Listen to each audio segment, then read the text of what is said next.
जम्मू काश्मीरमधील पहलगाम येथे पर्यटकांवर झालेल्या हल्ल्यानंतर आज भारतीय सेनेने ऑपरेशन सिंदूर लॉन्च केला असून पाकिस्तानातील 9 आतंकी अड्ड्यांवर मोठी कारवाई करण्यात आली।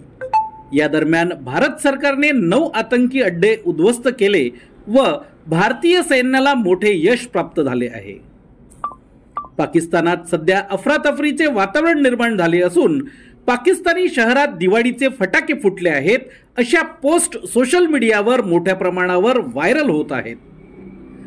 सध्या भारत देशाने काल रात्री 1:23 केलेले या ऑपरेशन सिंदूरमुळे नागरिकांत मोठा उत्साह निर्माण झालेला आहे।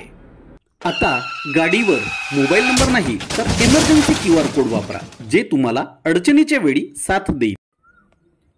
बनवा व्हिडिओ, पाठवा व्हिडिओ, आम्ही तुमच्या न्याय हक्कासाठी लढा देऊ। ताज्या बातम्या व घडामोडींसाठी पाहत राहा फक्त महाराष्ट्र लाईव्ह न्यूज।